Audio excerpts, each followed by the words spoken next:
And we are live. Welcome to NBA Live Before Lock, Thursday, March 5th. Here to break down a slate that does not have as many games as it should, but at least we have the same amount of games on DraftKings and FanDuel. We do have a lot of nonsense to break down, as we typically do, and we have the toilet bowl tonight. The Washington Wizards taking on the Utah Jazz. Should be an absolute gem. The San Antonio Spurs against the Pistons. Kind of the opposite of that game. We've got fun on both sides, but we're going to break it all down right now. Hit the like button, subscribe to the channel, hit the notification bell so you know when everything goes live, and follow us both on Twitter at Josh Engleman, at Eric Lindquist. What's going on, brother? Not much. Been an eventful day. Did a lot of cool stuff behind the scenes, but overall, this is the thing. You guys weren't helpful last night. So helpful. You're usually helpful. I'm usually helpful. But you know what? Donovan Clingan decided to get ejected for us on pace for 55-60. And here's the good thing. Price and probability on the betting side. I didn't have any money on Donovan Clingan rebounds when I talked about that. He closed at 14.5. Like, I'm not going to bet a 14.5 rebound prop to the over. I'm not going to bet somebody's alt where his 20 plus was at plus 300. But let me just tell you this. He was under-owned, and he was on pace to just destroying that slate against Memphis. I think he had 8 rebounds in like 11 minutes or something.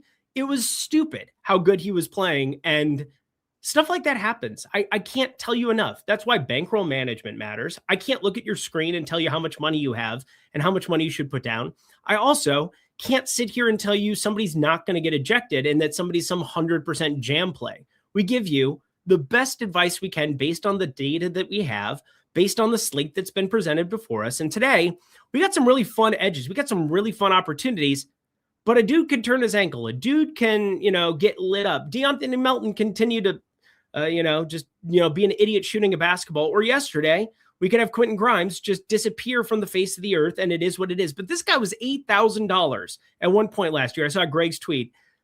I don't know what you want me to do other than to analyze the slate, give you the best advice, tell you what I'm doing with my money, and move on with my day. I mean, it is what it is. So thought I'd just start with that, because our job on this show is to inform you and entertain you. Those are the two things. That is what we do for you as the audience. We'd like you to check out our data that's won people millions and millions of dollars. We'd love for you to check out our props tool, which I have results for, is doing unbelievable things in my life, made me almost, $1,500 without even blinking in the last week. I can't tell you enough. Things happen in sports. So if you're not willing to embrace that risk, don't play today. Just chill. But saying we weren't helpful is downright fucking stupid. Continue on. Yeah, you were better than me. It's fine. Oh, I was so helpful that I offset your lack of helpfulness. Thanks. It's a team thing, like the sum of the parts thing, You were helpful though, in a way. Maybe you weren't. Let's say this. Maybe we weren't helpful. Maybe you gave out bad advice for going to Donovan Clingan. That didn't help anybody, right? Right? No. Right. I believe that it did help somebody. We had somebody looking pretty good. He's doing by pretty fading good. Your advice. Your advice was so bad, he was like, you know what? I'm going to play Time Lord, and I'm going to end up shipping the whole thing. Shout out to our boy Low Stories picking up the dub yesterday in the fadeaway. Knocks back 50K.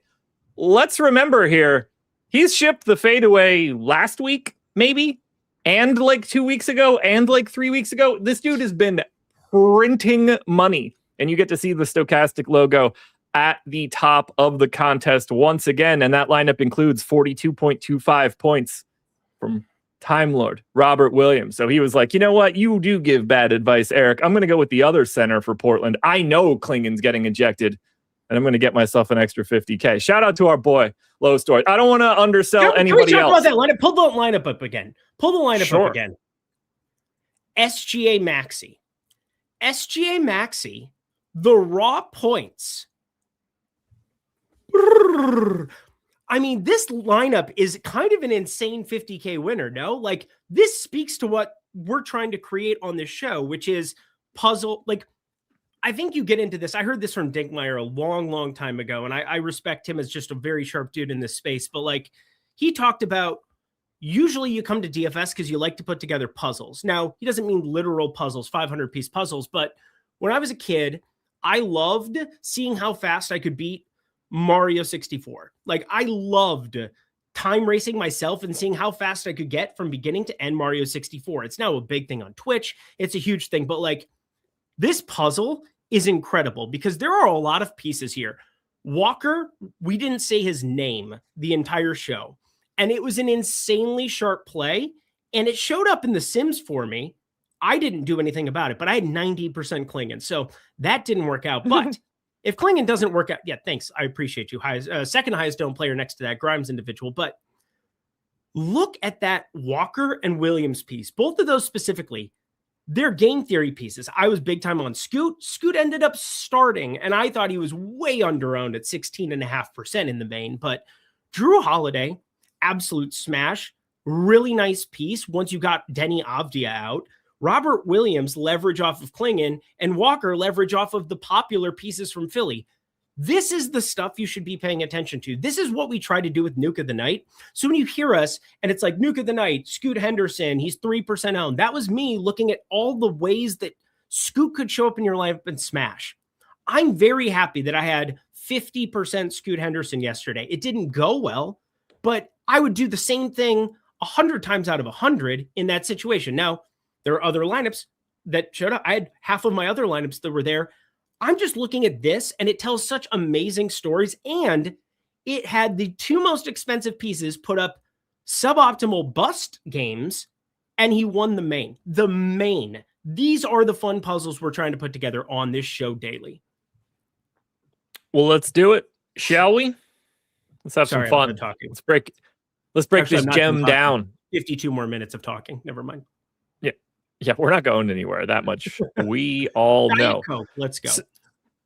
So we have one major breakaway ownership guy, a secondary breakaway guy, and then it's as flat as it could be.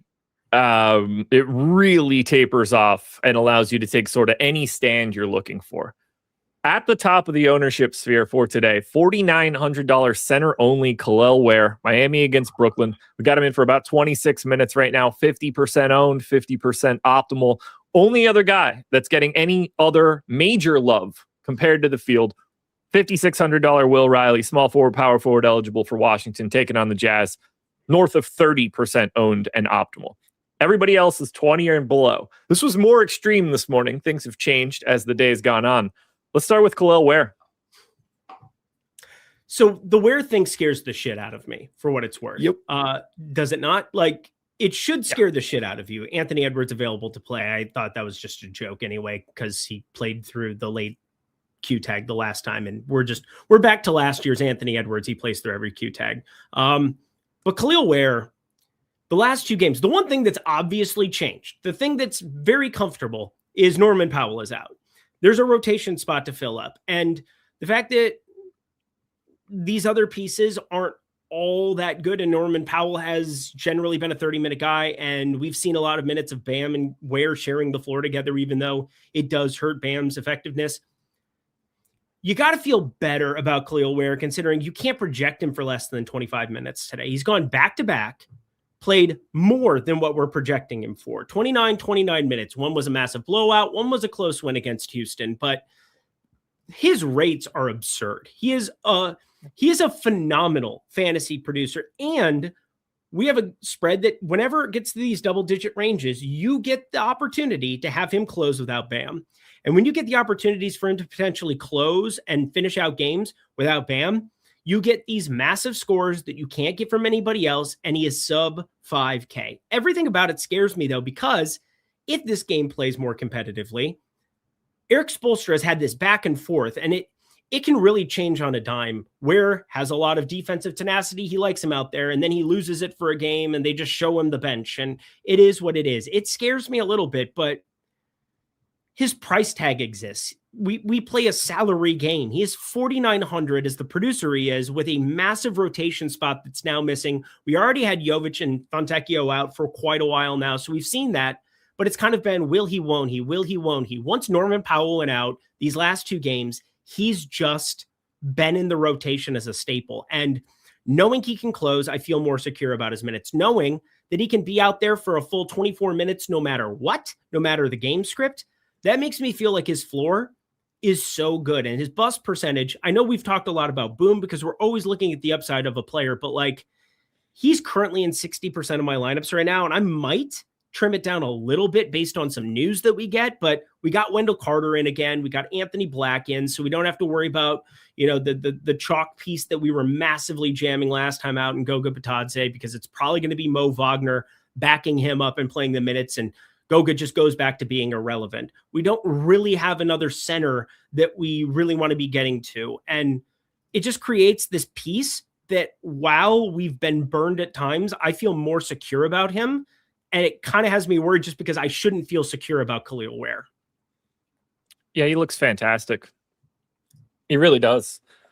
Because even in a light minutes game, let's say he doesn't close. Because he's close. I mean, he's played like the last 15 minutes of the previous 2 games they've played.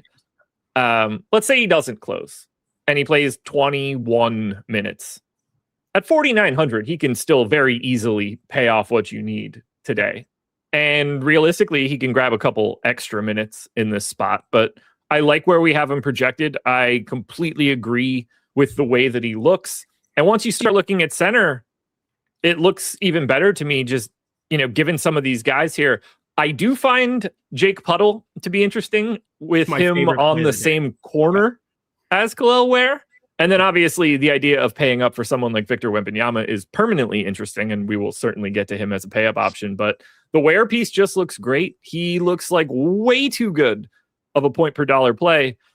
Right now, 6.17 fantasy points per $1,000. That is almost a full number ahead of Will Riley. He's 0.7 ahead of him. I mean, that's a massive gap. And even if you want to bring those together, it's still going to be Ware pretty easily. So I have no issue with the Ware ownership. I don't even know if you're ready to talk about Will Riley at this point. Can I ever get him right? I don't know. I'll close this with this. Jake Puddle, I love at 21% or 20% he was negative leverage, but like I really don't care.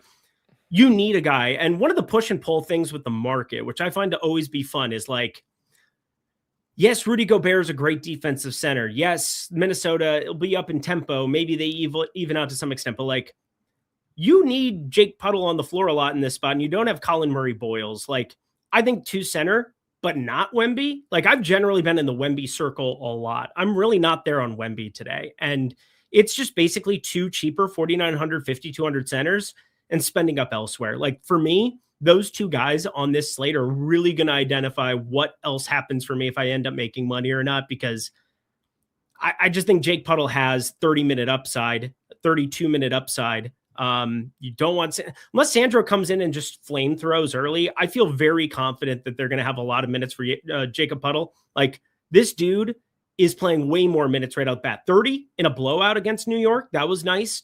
28 against San Antonio, 2 previous to it. He's played a lot more since coming back from injury than what I expected. We had 2016 and it's ramped up very, very quickly for him. So I think his tag hasn't caught up. And in this spot, while it's difficult, and I know chat might come in and say, oh, well, it's Rudy Gobert. You want Jacob Puddle on the floor when you've got all of these Minnesota bigs, and it just makes sense in this spot to just play a lot of those 2. And yeah, the overlap I have of those 2 in my lineups is very, very heavy. Yeah, if he continues to play the minutes that he's starting to see right now and stays in the lineup, he's just not going to be 5,200 at this point in time next week. He's going to be like 6,200. So we shall see on that one on the center spot. But yeah, the Will Riley, the only other person that's breaking free from an ownership perspective. We still have to wait on a little bit here from the Washington side. So do you want to flip this conversation to the pay up options for today? The most difficult discussion we're probably going to have? No, there's 2 others that we'll have that I really don't want to, but this is definitely, I think, very important, like it is most slates, because getting the guys who scored the most fantasy points, even on a slate yesterday, where did they do well relative to what you expect for their salary-based projection? No. But Maxi and SGA's 42 were enough on that specific slate. And on this one, we have more options. Bankroll looks worse now that you got Anthony Black and Wendell Carter in. We got Anthony Edwards in. I think we were all expecting that. I get a little worried he ends up getting shoved a little bit coming off of King of the Court, absolute nuke, complete smash, 9%. Nobody got there, even though if you use the late swap tool, it got you on a lot of Anthony Edwards, ended up in every winning lineup. I don't want to talk about Scotty Barnes, but I really, really want to talk about Scotty Barnes. Brandon Ingram, man. Ooh. Brandon Ingram's the Q tag that we're waiting on. And him, Jamal Shed, yes. Some of these other guys, I don't know, but I've kind of fallen hard for Toronto pieces today, and I shouldn't. Even if Brandon Ingram ends up in, I'm going to have a lot of Jake Puddle and Scotty Barnes. I really hate myself. That's how I feel about RJ Barrett. If I like Ingram ends up out, he's the guy that I looked at this morning and was like, hey, if Ingram ends up out, I really like RJ Barrett. So we do seem to be circling the wagons on the Raptors here a little bit. Yeah. I like it. Yeah. Rip. So we have 6 guys, 9K or higher. Their ownership, 15, 20, 15, 15, 7, 12 and a half. Pretty much everybody is in this like 10 to 15 range. They're all sort of the same ownership. They're all sort of the same optimal, save for Şengün. They're all sort of in and around 25% boom. There's nothing like you look at and it's like, well, okay, well, I want to fade that guy because nothing's breaking free. It's just ultra, ultra flat. Who's the first name that you want to pick out of the pay-up options? Because right now it's looking like we only pick one in most lineups. Yeah, it's not the expensive guys right now. I don't feel good enough about anything really all that cheap. Cade is in a very difficult spot. If he's not knocking down perimeter shots, you're not getting to the 10 on San Antonio. You're really, really not. And Cade's going to have to shoot the ball well. He really does. Some other Detroit guys are going to have to shoot the ball well. That game environment is just brutal. And so with him and Wemby as your 2 expensive guys, I'm really not there for either of them at the moment. I think center has a lot of these lower range guys. I mean, we just talked about Ware. We talked about 5,200 Jake Puddle. We've got a couple of other guys that we can kind of rotate through. I think Bam Adebayo is an awesome leverage play as well, just because of what you get off of the Ware piece, where that game plays more competitively in that spot where Bam plays 36, 38 minutes. He's been playing big minutes, even in some of these blowouts recently. So like the overlap with him and Ware, that's something that I think about quite a bit, but like overall, I like him as leverage. I don't see myself getting to a lot of Cade and Victor Wembanyama unless something really breaks and we get some unexpected piece of news that opens up. Like, let's say we get Jabari Smith out and then Reed Shepherd, but he's expensive. And, there's maybe something else to mine out of that. But with like what I'm looking at right now, the main dude I'm still playing, even with Wendell Carter and everybody there, Paolo Banchero at power forward. It's just kind of a positionality thing for me. I know it's the early game. I never really liked that, but it's another one of these short sprint slates. And I don't think a power forward really opens up with Jabari Smith getting ruled out. I don't really think, anything's going to change my opinion on Scotty Barnes if Brandon Ingram said, like, I'm still going to play Scotty Barnes, I think, regardless. Obviously, the field will get there more and we'll all get there to Toronto pieces more, but I'm going to like him one way or the other. I think it's basically Paolo Banchero and Kevin Durant to some extent, but like, I don't even have that much Kevin Durant. It's a lot of the 7-8K range. It's wild. What's up? I was just about to be like, I really like Cade, Wemby, and Ant. And you're like, I like Banchero and Durant. Just about to name the whole list. Weird.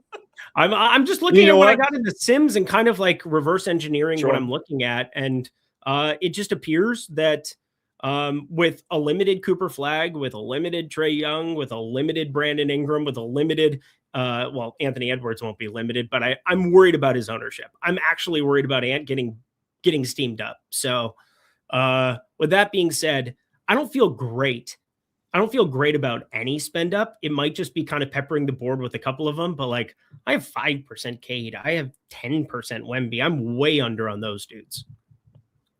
Today feels like the Wemby day for me. I just can't get there. Just center. because of what center looks like. Yeah. Raw points. Yeah. 9 points clear of Şengün, who's already not getting any love. 12 points clear of Bam, $2,500 away from him. He's half the ownership of Khalil Ware today, but no one else is really competitive from an ownership perspective. No one else really has, no one else has his ceiling, but realistically, like only 3 or 4 of these guys have raw point ceilings. I think Wemby is the dude, even if that comes at the expense of a little bit of Ware. I don't know if it does or not, but I like the fact that we're getting the 8 o'clock start there too. If you need to get back off of it, whether it's Jake Puddle, whether it's Gobert, whether it's Jalen Duren, like there are methods to downgrade from Wemby and upgrade somewhere else as the night goes on. I think that's where I want to park my ownership. Oh boy. I think I'm more likely to park it on. You said, oh boy, like we just got stupid news that was about to be amazing. I got really excited. No. I get what you're getting at with Wemby. I know right now that I have less Cade than Wemby. I could see myself getting to more Cade when it's all said and done, based on what I feel the best about in terms of value. Is there any point guard you feel good about for value? Is there any guard you feel good about for value? Right now, EJ Harkless is our best value. Davion Mitchell is pulling a ton of ownership. I don't know what slate everybody's playing today, but like I'm playing a slate where point guard, you just pulled up the center spot. Pull up point guard and go by raw points. So this is guard. This is anybody with a G in their position. If you just sort this by ownership, if you sort that by ownership, they all have a 20% boom. It's literally 20, 20, 20, 20, 20, 20. So give me the king of raw points is what I'm getting at, but he's the most expensive guy on the board. And that's the push and pull of the whole slate is like, I'm worried about Ant ownership. I'm worried about Ant getting steamed up. And so it's like, if I'm going to end up getting to one of those two in that game, it's going to be Cade just hoping you get the Inferno, I want MVP game. Wemby, he's not going to play 34, 35 minutes in any circumstance outside of overtime. Like, you're going to get the same rotations from Cornet. You got the whole year to think about with Wemby. Like Wemby, getting him to the playoffs healthy is all San Antonio cares about at this point. They're second in the West. They're going to finish second in the West more than likely, unless somebody gets hurt. Castle, Fox has been taking a major backseat. I'm expecting Fox to really ramp it up once we get closer to the playoffs and start taking on more of this offense. Cause like he's really let Castle, Vassell, if you've watched some of these games recently, he's lingering around the perimeter, not doing a lot. And guess what? De'Aaron Fox is not a perimeter guy. So like he's checked out a little bit. He's kind of like, oh, I'm on a really good basketball team for the first time ever. This is fun. I don't have to put up 50 fantasy points a game to be effective. And so Fox is really taking a back seat. Can Wemby just do it because he's Wemby? Sure. But like, I'm more inclined to play Cade Cunningham if I'm being honest. Could you imagine being someone who says something like Wemby for sure, too weak for Duren on a day where, this is so crazy. 2 weeks ago, Wemby had 21 points, 17 rebounds, 4 assists, and 7 stocks against the Pistons. Duren played 29 minutes. He was a -12. Wemby was +13. Seems good. I don't know. 21, 17, 4, and 7 stocks. It's way more fun to just say definitely than it is to actually look at numbers. Why would you want to look at the numbers, Josh, when you could just have an opinion? The weakness in those numbers is just crazy. Look, also it's 1-2. I know this. How many times have I talked about Stephon Castle the last 3 days? I feel like I've talked about Stephon Castle forever. Also, Josh hates him and I love him, so there's that. Yeah.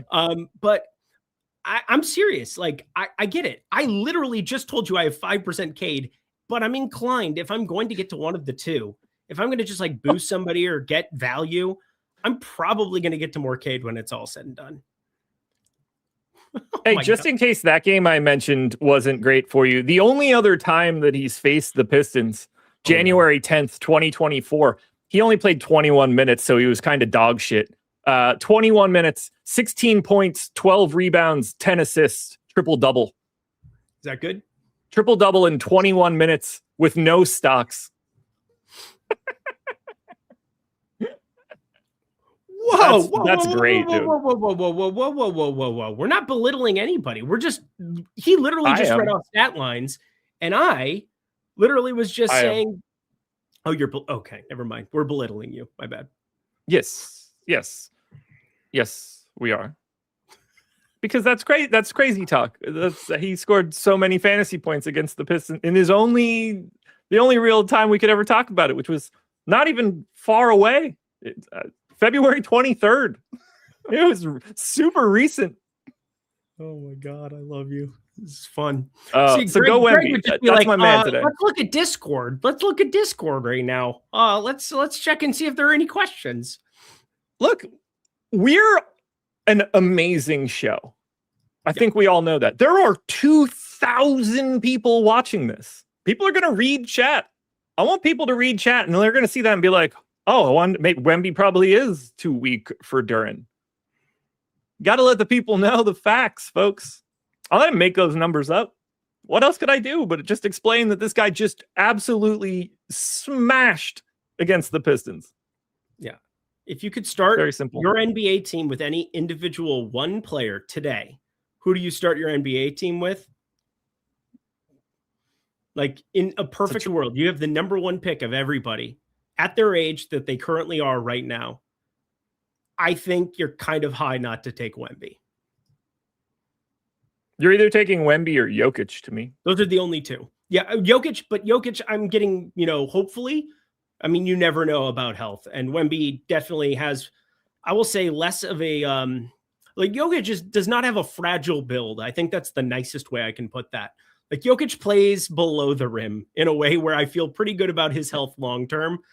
I don't know with Wemby for certain things, but I'd really be willing to find out for the 5 extra years. Plus, Jokic has the possibility of just like quitting life and starting the biggest horse racing company in the world. As much as I don't want to participate in this, thank you for the super chat. Speaking of belittling, Liverpool, Josh. Yeah, it's been a tough season. Not good. You going to be okay once he leaves too? You going to be all right? Yeah. Okay. Yeah, we're gonna be all right. I'm not super worried. No, so look, look, we're just gonna win Champions League, and then I don't have to care about anything. Okay. Well, as a Man U fan, let me tell you, it only gets worse. It can't get better than where you were. We are dominant fixtures in Europe. I'm not worried about the Champions League. Okay. Look, we are the reigning, defending, undisputed champions of the Premier League. I can only be so sad right now. My tears are, I'm going to tolerate my tears. Let's tolerate, I shouldn't even say that word on this show. You never know what's going to happen. Super chat. Yeah. Okay. For the 2,000 people that are in attendance, hit that thumbs up if you can. We're going to hop over to the FanDuel side and outline some of this ownership. Now, slate size is the same. We're getting lucky, but there is a name at the top of the ownership table on FanDuel that does not match the side of the DraftKings one. That is DeAnthony Melton at 5,700 for the Golden State Warriors. I will also add Kel'el Ware is 5,900 on FanDuel, just a normal 25-ish% owned. But pretty much everybody on FanDuel is normally owned. The chalk isn't all that chalky. It's pretty flat over here too. Your highest owned pay-up option on the FanDuel side is your boy, Paolo Banchero. My boy now. My Duke boy. Our Duke boy, that would be. Worst mid-range shooter in the history of basketball, Paolo Banchero. It's not good. But for today, he just stat accumulates. That's always helpful. But FanDuel's interesting today because everything I just talked about for Wemby probably doesn't apply with power forward eligibility. He's a little bit more popular as a result. I think this is a really good, I said this the other day, it's a really good play both sites day, because I really don't want to play Wemby at center and use that up when I have two cheapies that I'm in love with for how many minutes I'm looking at for them. And then on the FanDuel side with D'Anthony Melton, I'm fine with it. He shot the ball horrifically over the last month. And I'm expecting positive regression for it here, playing alongside pods.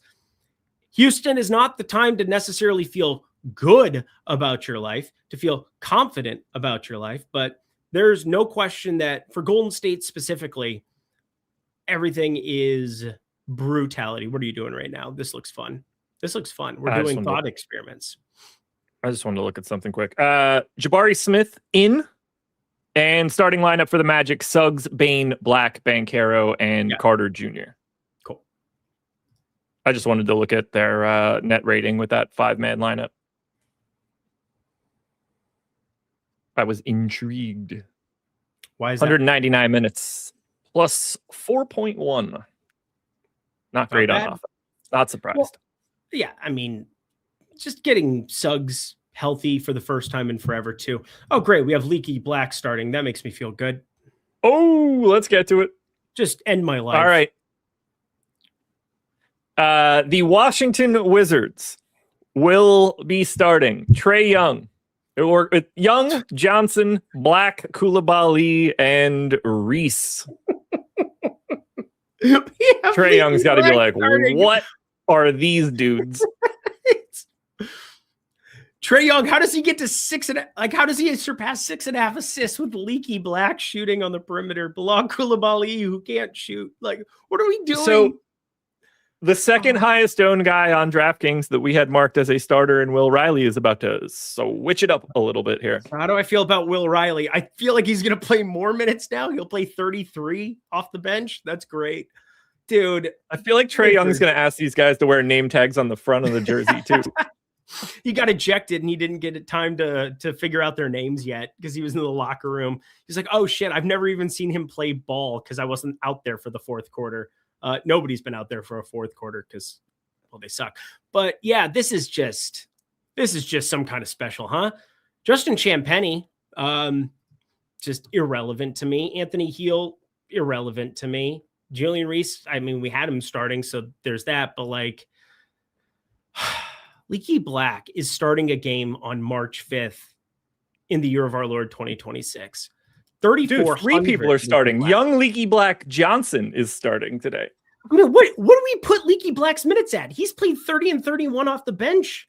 Like, what do we actually put Leaky Black's minutes at? A number that makes my life way more uncomfortable.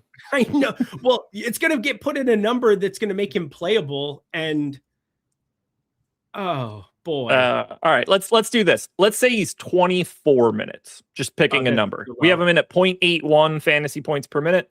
That's 19.44 fantasy points at 3,400. We would be talking about 5.7x value. That's 0.3 of a fantasy point better than Will Riley was before this. Oh no. And that's 24 minutes. That could be low. We should get this out of the way right now. Guys, don't play Trae Young. I don't know if you guys have heard anything, but like, he's not going to be out there long enough to matter at 8,600. Don't click that name. So I did do this earlier. Do you know Leaky Black's usage rate through 2 games? I want you to guess. 37.4. 7.7%. I went the other way. You did go the other way. No, I mean, I knew it was. I knew it wasn't what I was. I knew it wasn't what I was saying because he's a 0.8 fantasy point per minute guy, so that would have been impossible. But it's fun. Yeah, in case that he just has like a 45.5% effective field goal percentage or something, which is what he has for what it's worth. I did do some digging on Washington trying to find value. Like, I didn't expect Leaky Black props, but I was just kind of working through Washington. One thing that did stand out to me earlier that I almost played was Bilal Koulibaly under 12.5 points. And I had been staring that one down the barrel of a 45 and just decided not to do it. Now he's starting around incompetence. And Leaky Black, I'm already inherently biased against him as a North Carolina guy. Leaky Black could not have pissed me off more as a basketball player in the world in light blue. But he's 3,400 today starting. He's played 31 minutes. They don't want to play anybody good for any extended run outside of, the 17 to 20 minutes of Trae Young, just to give him a little bit of legwork, and then to be able to show the NBA, hey, look at us. We didn't fully tank. We let Trae Young play 17 minutes. Go us. By the way, I like his over 13.5 points, but that's neither here nor there. What is here is Leaky Black 3,400 is actually going to be a discussion point because his minutes projection we have for him is insanely I don't even know how you start doing this. I don't even know how you start piecing together. You can't project him for more than 26, but he's played 30 and 31. So I don't know what to do. I really don't. I'm at a loss. I mean, as best I can tell, when we get him projected, he's going to be the second best point per dollar play behind Khalil Ware. God have mercy on us all. So I'm going to hit these super chats that we have queued up once this next update hits, which should be coming in within the next minute or two. So be aware of that. Also, be aware, you guys can sign up for these tools by clicking the link in the description.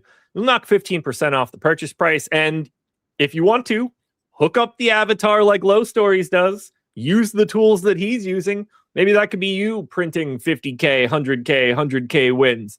Doesn't get much easier than that. All you do is click the link in the description. It's simple. Maybe you want the prop tool. Maybe you want Odds Shopper. We've got something for you if you want to do something in this sports realm. We're covering it all. That much I can tell you. Dude, I want to see these updates so bad. It's going to be great. One of these we could actually touch pretty easily. Will Reed Shepard get run now that Jabari Smith is in? Yeah, we should still expect him to play around 30 minutes. I like Reed Shepard more on this. Reed Shepard just got done just slamming my dick in a door. That hurt. I mean, off the bench, Golden State, probably not going to do anything with it, but Jabari Smith, we expect him to start. There's no way that he's not starting. So it's just what it is. Just a dumb situation. Probably not going to force any Reed Shepard. I think there's more minutes downside than upside for him. Yeah. I mean, we've got him as a 4% owned, 4% optimal guy. So No, thank you. And then I could hit this one no matter what. Clintwood gives us the 37-month member message. Shout out to I lost that. Shout out to two of the best in the biz. The 2-2 got me. It was hard to get that one out. Shout out to two of the best in the biz. Eric's tails equals money. Couldn't agree more. My guy Clintwood. Appreciate you as always. It's been legitimately money. After kind of an okay February, we survived. 5 unit. This is about like 6 and change units, but all tracked, all covered for you, all good things. And I'm always watching, always lurking. And so is Clintwood. I appreciate him on every stream I'm on. Thank you. Ankle Breaker wants to know, is 15% Nate Williams too much on DraftKings? That seems fine. We got him around 8% owned, 8% optimal.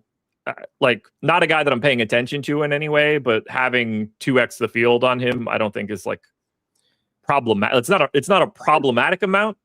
Might not be the guy that I would pick. I don't typically love these low point per minute dudes in these scenarios, but there's nothing wrong with 2xing a guy like this. He's on the table for this kind of conversation.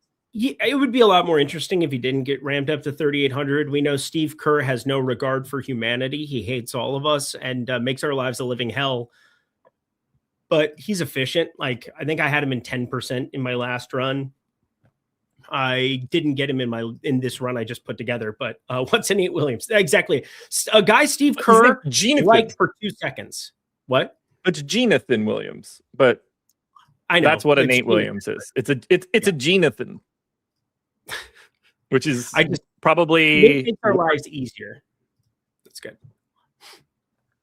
Let's see here. Brandon Ingram in. Mavs will start Flag, Christie, Middleton, Washington, Gafford. I forgot to read that one off before. Why is Greg in here 20 minutes early? That just disturbed me. Greg, what are we doing? 20 minutes It's early. typically at this time that I begin roasting you for the remaining parts of the show. So I assume Trying to get Greg's him to here laugh. for the entertainment part of this endeavor. Just tries to get you to laugh. I don't even think he has the volume on, if we're being honest. But why I just heard boop and distract me away from actually doing content. No, he's got the volume on, because when I make fun of you, I watch him smile from ear to ear. It's incredibly enjoyable. Most of what I say is generally just trying to pop Greg. There he is. There's signs of life. There he is. There's our guy. Yeah. If I could see the faces of the users in chat, well, one, I'd be haunted for life. But two, I'd be very happy to try to pop them as well. Oh, my God. Anyway.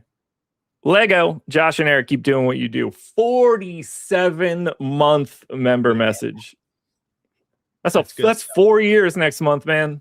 Whew, that's a long time. We were still getting COVID shots then. He's got Creed on the back of that. With arms wide open. Appreciate you. Thank you, Creed. Or C. Reed. I guess. Langston, your super chat was not read because that is a question that needs the ultimate update of data before we get to it. Yeah. 3 low-owned sleepers needs the lineups and stuff, because everything's different now. I need to know why God hates me so much that he made Leaky Black a thing today. Or whether or not he Leaky did Black is now our number 1 value play, gave him 26.7 minutes. He is past Khalil Ware. Oh no. No. I'm going to get like the Flex Seal or something. I don't fix the leak.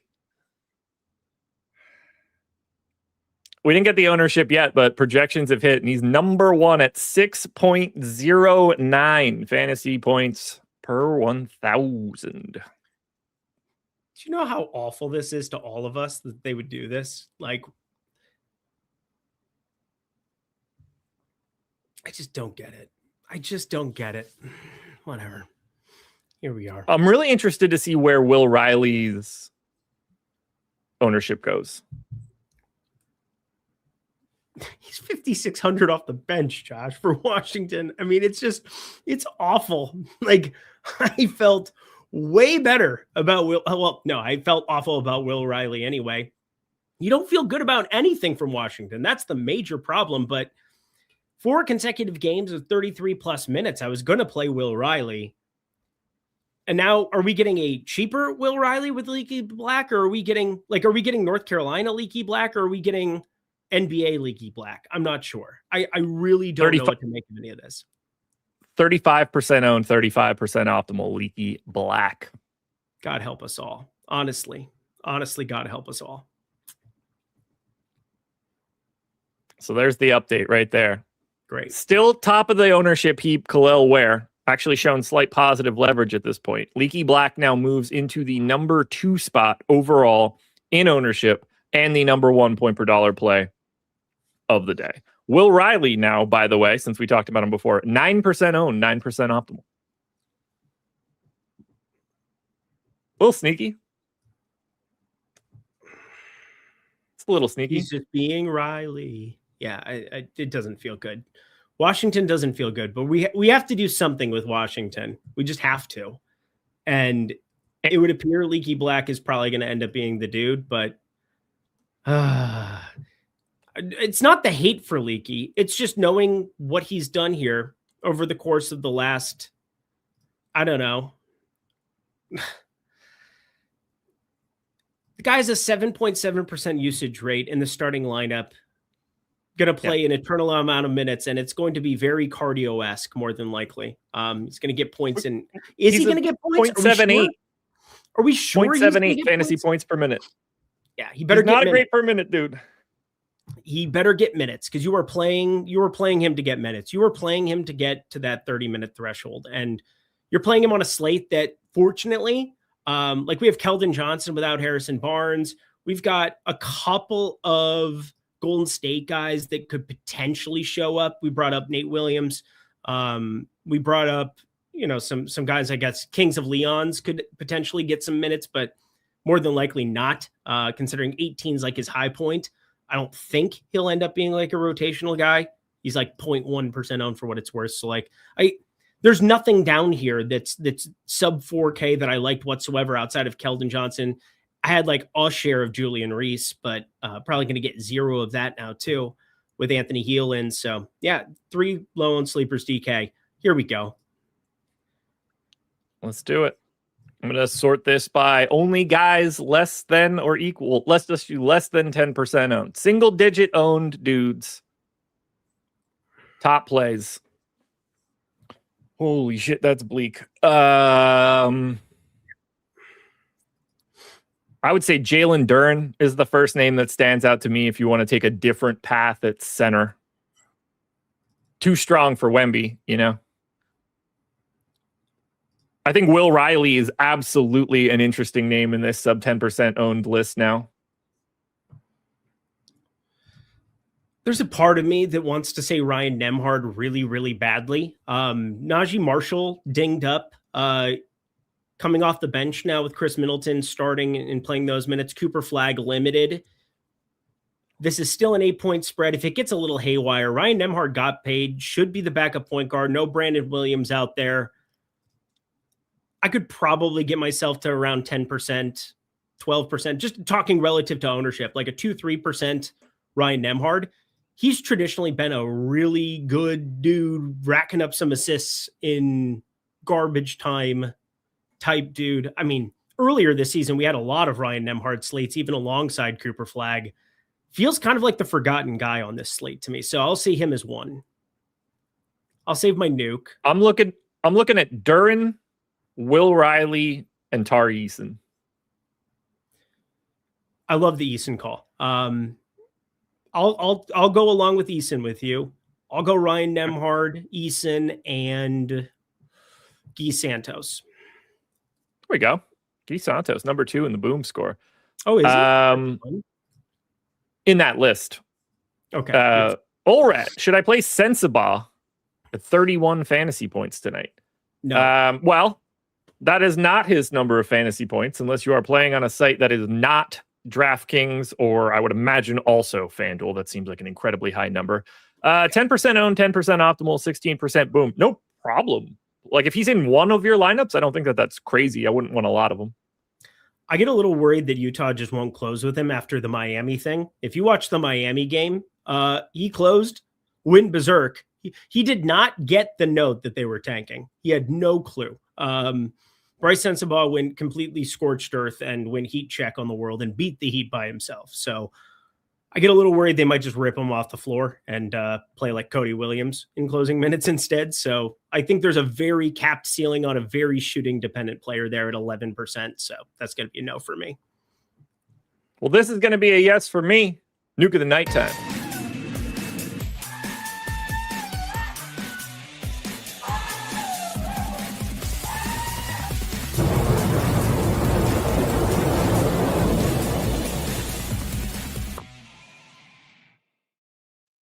It is time once again for Nuke of the Night. I am interested to see which direction you are going. I'm not even confident I know where you're going right now. Typically, I've got a feel. What do you got? Yeah, this one's way off the board. We've got Toronto news. We talked about how much I like Scotty Barnes. You talked about how much you like RJ Barrett. What? I'm trying to guess. You're good. Keep going. Let's imagine a world where Brandon Ingram doesn't play basketball today. I don't expect this person to start by any means, but we've seen sometimes where he has. Brandon Ingram available to play. Well, shit. Sorry. I figured you'd want that news in this moment. 23 seconds ago, Brandon Ingram available to play. Have to hit eject on Jamal Shed. Jamal Shed was going to be the nuke. He was always going to be the nuke. Jamal Shed, 27 minutes of Jamal Shed would have been the nuts. Like that would have been the nuts. Sub 5K, 4,400. Like Jamal Shed, get off the shed was what I was looking at. Well, shit. JT said, well, shit as well. That's great. That's good timing. So I will take over for you so that you could corral yourself here. I'm going to go to somebody that I just mentioned for Langston's question. He is the number 4 dude in the leverage rank right now. Now, it's not exactly an extreme number, but 20% boom. The price tag is absolutely a little scary for Jalen Duren. And Beef Stew being back doesn't make me super duper happy. But I like this dude. He's been hanging crazy double-doubles as of late. I don't think there's any reason he can't do that again today, even if Wemby gave him the business a couple of weeks ago. 8,200 center gets you away from some of that Khalil Ware ownership potentially and takes you a different direction. I like the more unique build you get out of him. We didn't talk a lot about 8K guys today. 4% owned, 7% optimal. Give me Jalen Duren in this matchup against Wemby. I'll just go Guy Santos then. I talked about him as one of my favorite guys to get to there on that side of it. I assume he starts. It's nice to have Gary Payton out as well. You have a pretty thin Golden State team. There's only 10 guys. We know Steve Kerr likes to get a little bit exotic with his choices. Gets a little bit off the board there with the Pat Spencer in the world. But you got Jonathan Williams, Nate Williams. We've got Quentin Post, who doesn't really have a ton of utility as this team is currently constructed. You need rebounding. He's not going to help in that department. Malevi Leons could end up being more of the rebounding type. He can scoop them up a little bit. And LJ Cryer. There's a lot of no names that I just listed off. Guy Santos is live for 30 plus. Can I pause you for a second? We just got the Jazz lineup and that game is about to lock. Collier, Conchar, Cody Williams, Ace Bailey, Kyle Filipowski. These bitches. So we got that correct. Just so everybody knows. That's what we have in right now. Just wanted to get that out. Sorry, I didn't want to cut you off there, but the Jazz are late to the game with this one. No, I shout out Rich. I know he's doing it over on the scenes. I saw him in chat there a second ago. So he's doing the Lord's work there. But yeah, they got tired of the EJ Harkless experience. Not that that's all that surprising. You're probably going to see EJ Harkless close because he sucks, and that's how this works. But in a world where we've had Hinson start, in a world where we've had him start, like, it is what it is. Like Conchar, there's going to be more limited minutes for some of these dudes on the back-to-back. And Conchar played, 19 minutes yesterday, was doing cardio. I can't imagine he's somebody that I want to get to in any way, shape, or form. But this is just ripe for Ace Bailey, right? Like, Ace Bailey's just ready to rock. These are two very low usage guys in Conchar and Williams out there alongside Collier, who is just massively expensive. Like, Collier's 7,800, and I've been a stan of Isaiah Collier, backing him in fantasy in some spots. He played 26 minutes yesterday. He's going to get somewhat limited. And EJ Harkless off the bench playing backup point guard. We've seen him close over Isaiah Collier in a couple of spots, specifically at the time that I nuke of the night. Isaiah Collier, he played 28 minutes, and I'm like, oh, we're going to smash. And then he didn't check in the fourth quarter. That was fun. But this makes me like Ace Bailey a little bit more. 31 minutes yesterday, but like the usage just up. They have no reason not to let him go out and just chuck incessantly. And you have just two very, very low usage guys alongside him, guys who won't really handle the ball, take away from him. Washington on the other side. Check, like Teddy KGB. Damian needs two guards to combine for 8,600 or less on DraftKings. I think the answer to that question is Keldon Johnson and Davion Mitchell. It could also be Keldon Johnson and Dylan Harper. Davion and Dylan Harper are pretty close to each other. But that one's tough. It almost has to include Keldon Johnson. Yes. Agree. 8:54, folks. 6 minutes to go until we get to lock. But we don't end this show at that time. At 7 o'clock, you're going to get live after lock with Greg Arinberg. He's going to be here to break it down. Late swaps, prop tool, ARBs. Who knows what he is going to unearth over that hour. So you should be hanging out with Greg. Hit the like button right now if you can. Give that guy some love. Run that number up a little bit further. Do yourselves a favor and help us out by clicking that like button. It doesn't get much easier than that. Are you getting anybody that we haven't talked about? Any stands, any like 2-3x type dudes that we haven't fully touched on yet? Yeah, I've got a lot of Andrew Wiggins, and I don't know why, but I'll deal with that after the show. 32% Andrew Wiggins for God knows what reason. It's just the first guy as I'm kind of running this. I'm going to try to get one more sim in here as we get the update in for some of the Jazz guys.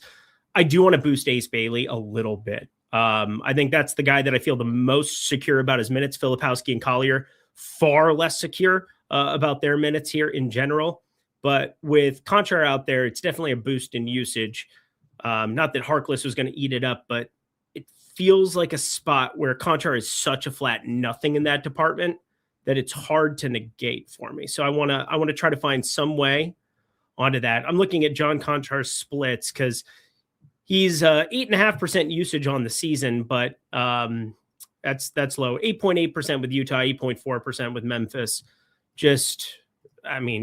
There are really no words for what's going on there. That's an upgrade over 12.5% usage for Elijah Harkless. Wow. It's an interesting one here. That's one of the first times I think we've done this. Our boy Gofies, I don't know how you're really supposed to say that, but no. Not only do we already have that lineup, Anthony Gill's not in it, brother. I still think you're a bot somehow. I'll never understand the performance you have while you're in that, but Gill does not start. Lineup is Young, Johnson, Black, Koulibaly, and Reese. Good try, though. Zachary Cooper, you picked a absolutely terrible time to ask this question, but we will do our best to get this in 3.5 minutes. Can you do it for me so I can fix my lineups here? We're not going to get that update fully, so I need to get my basic stuff for these questions right now. At point guard on FanDuel, that is going to be DeAnthony Melton, unless you want to move him to the shooting guard spot. Otherwise, Cade Cunningham. You're looking to pay up there 11.3. He is your second highest optimal guy on this spot. For the shooting guard, you can get to Ace Bailey, John Conchar, RJ Barrett. All these guys are sort of in the same area, but they have comparable booms. I mentioned Melton at point guard. Zachary Cooper, I don't mean it like that. I just mean I hope that like by the time I saw it, I want to be able to get you this information and have it be actionable for you. It's a tough one to get to down the line and have you be able to use it, which is a bummer for me. I just want you to be able to use it. Paolo Banchero is going to be your pay up option at either small forward or power forward. He is your highest optimal dude at the position. This also drags Ace Bailey, John Conchar, RJ Barrett here. Leaky Black's value, 4K, available at the small forward spot. He does not have an MPE. At power forward, we're talking about Bam Adebayo as your highest optimal guy. Banchero is here as well, as is Victor Wembanyama and Scotty Barnes. Power forward, just inundated with potential pay-up options. And then finally, we get to the center side. Your number one optimal dude for right now, Al Horford at 4,700 fantasy point per minute, 30% optimal, even showing some positive leverage. That pay down option for Al Horford at the center spot should help you pay up at the point guard or power forward spot a little bit easier. So I hope that could help you at all. Damien, are you guys getting to Golden State? Not the most interesting team in the world on the DraftKings side today. A little bit more interesting on FanDuel. These guys are just so flat. Melton's leading the charge, but it's just a lot of like 10 to 15% coin flippy type dudes. Yeah, I'm double the field on Melton. God, I'm playing 70% Leaky Black. Why? Why is this happening? Also, I got a lot more Isaiah Collier last run. So shout out dev team, because I did want to get to a little bit of him. This just sucks. But yeah, 26% Ace Bailey. I'm pretty happy with that. 20% Conchar. We have preposterous negative leverage on Julian Reese right now. Yeah. He might be the worst basketball player I've watched play basketball this season. He has no redeeming qualities on a basketball floor other than he's related to Angel Reese, which makes for a good storyline. Would you play Trae Young and Carrington in the same lineup? I'm just kidding. Oh my God. 30 seconds to go, folks. Get your lineups in ASAP, because if you don't get them in the next 25 seconds, DraftKings and FanDuel are not going to accept them. And boy, have I been down that road before. We know what's about to happen in the next 15 seconds. That is going to be the arrival of Greg Arinberg to take you guys all the way up until whatever point in time Greg doesn't want to be live on the show any longer. 4, 3, 2, 1. Live after lock is here. Greg Arinberg. Come on down. Over. There he is. I'll get my. Was that Josh bugging or me? That was Josh. That was him unplugging his butt plug. Okay. Yeah. I always get nervous when I'm about to start a show by myself and something goes wrong technologically right before, like the time that I was trying to do the location check and it was fucking up all my stuff. I thought it was that happening again, but yeah, good. It was just Josh's butt plug. Nothing to be concerned about. Yep. I must have got a text from Eric's mom and it went off. The electricity. Goodbye. Have a great show, computer. everyone. Enjoy Live After Lock with Greg Arinberg. Later. Thanks, Josh. Bye. She controls the vibration. Sometimes it messes with like the radio waves. I don't know the technology. I can't wrap my head around it. Yeah, I know it works. She leaves a tip and then the thing goes off. You make some extra money during the show. It's a super chat. Exactly. It was a super chat from her too. I'm not going to lie. Greg, you have some fun. All right. It sounds like you got some big things planned tonight yourself. So, guys, it is time for the post-lock show. So, do me a favor. If you've not done it yet, like the video, subscribe to the YouTube channel, and we'll see what ends up happening with starting lineups for today. We did get the most important injury news so far. I wanted to make fun of Eric for this dumb Anthony Edwards thing that apparently is a recurring thing, but Anthony Edwards, 2 games in a row, downgraded to questionable for injury maintenance, only for them to rule him in. I don't understand what the point of that is. Brandon Ingram, he was questionable. He's good to go. The Houston Rockets had Şengün, Amen Thompson, and Jamari Smith, all questionable. They're all good to play. So I thought we were going to have some exciting late swap stuff. Maybe not as exciting as what we had yesterday. Yesterday was just insanity. Players getting ruled out. All the starting lineups changed. Potential fake starting lineup from the Philadelphia 76ers. So we'll see what kind of excitement happens. You never know. Yeah, SMP. Hopefully Leaky Black doesn't shit the bed. We'll see. We will see. By the way, shout out to Lost Stories in the chat who, once again, what was that? His 5th GPP win of the last month or something like that. But yeah, yesterday ended up being overall decent slate. Not as good for me as it was for Lost Stories. Tilting day for me a little bit from the standpoint of, I don't know if you noticed this. So Lost Stories won the $15 last night. A little bit before the start of the 4th quarter of the final game on the slate, I was just ahead of you, Lost Stories. I was in second in the $15. I had one key differentiation piece. Everybody around me had Drew Holiday. I had Cam Spencer last night. I needed Spencer to outscore Drew Holiday, and I would have ended up winning the $15. That is not what happened. Drew Holiday hit a bazillion 3-pointers in the 4th quarter, and shout out to Lost Stories. He ended up taking down the $15. I did not hold my spot at the top of that GPP. And also, it's something similar happened to me in NHL DFS yesterday, where I was in second place in the $5 with about 20 seconds left in the slate. Actually, it was exactly 16 seconds left in the slate, because with 16 seconds left in the final game of the NHL slate, Eller scored a goal and dropped my best lineup from 2nd to 10th. So I thought I was going to do really well in NBA and NHL, and then got overtaken in some late stuff. Also, not to mention, FanDuel and DraftKings, the SGPs who built out yesterday, both of them lost by a single leg. So a lot of close calls yesterday, and felt good about everything, but didn't quite take it home all the way. Everything was close, just couldn't quite get it across the finish line. Bilbo Swaggin says he would have called in sick today. I'll tell you, should be calling in sick. Our guy Lost Stories. He's like a NBA DFS millionaire without winning a Millie Maker, just because he's won so many of those main contests. Yeah, cheers to Lost Stories. If you guys want to try the tools for yourself, 15% off with promo code NBALBL. But yeah, I don't think there's anybody who's run better in NBA DFS than Lost Stories over the course of the last month or so. I'd have to figure out how many GPPs he's won. I would have to go through his Twitter account.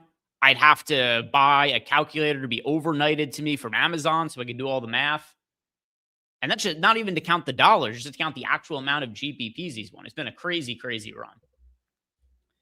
Well, let's see what we've got here. Zach Cooper says, oh, did we just get at least let me verify that. We did. All right, Miami Heat starting lineup. So we are going to have to react to this when like we said, who knows what's going to end up happening with the different starting lineups. A handful of them just came in. Here's the most important one. The Miami Heat, Davion Mitchell, Tyler Hero, Pelle Larson, Andrew Wiggins, Bam Adebayo. That means that Khalil Ware is moving back to the bench. He was expected to be the chalkiest player on the slate. I had how much exposure to Ware? I currently have Ware in 79% of lineups. So obviously that is going to have to change. That is going to have to be something that changes pretty significantly. The slate looks way different now. Other starting lineups.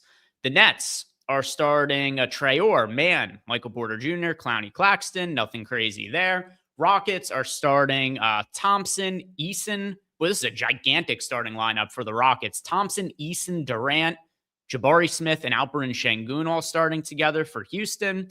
And then we've got the Warriors starting lineup. And the Warriors are going with Podziemski, Melton, Santos, Green, Al Horford sticking in the starting lineup as the center. All right. I thought we did we not have Ware starting? Am I mistaken? I thought we had him projected to start.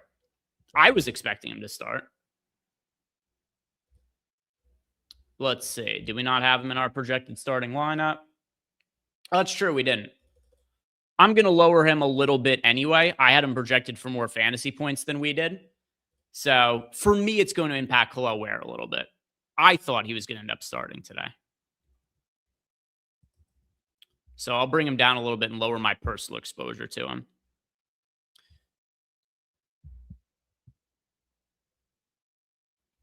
But all that aside, everything else, Guy Santos confirmed starting.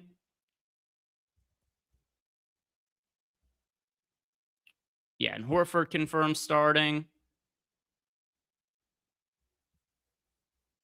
What was the super chat, by the way? Super chat here from Zachary Cooper. Bam and Smith or Porter and Eason on FanDuel. All right, FanDuel side of things. Let's see. So Bam, we have projected for... I only played on DraftKings today. I didn't play on FanDuel, so checking out some of the prices. I assume the pricing is going to be about the same amongst the two sides.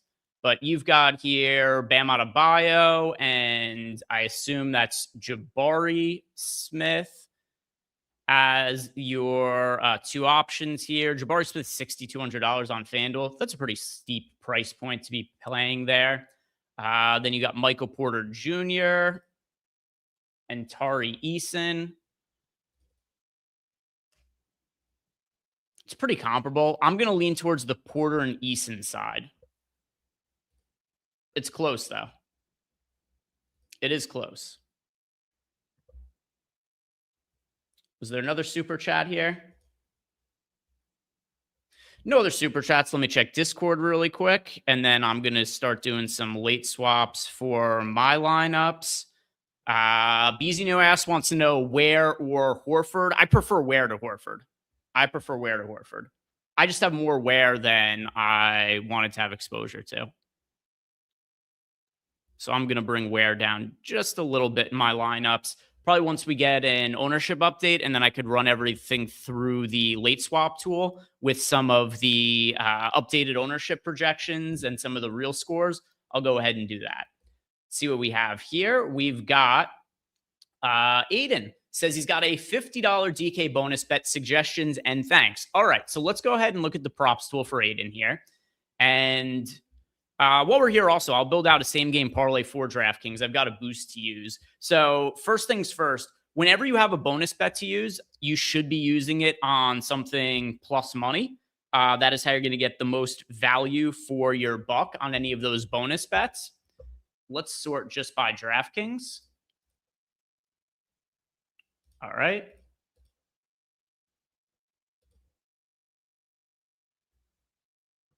All right, so if we just sort by DraftKings and take out some of the scenarios where guys are questionable here, so I want to look for a plus money bet, but also don't want it to be one of the scenarios where you have, like for Isaac Okoro, for example, we still have Buzelis and Josh Giddey questionable. Wouldn't necessarily want to play that one just because in the event that you see one or both those guys ruled out, then the under here for Okoro wouldn't look quite as good. So instead, let's look for... Oh, here's one that actually makes a lot of sense as an over.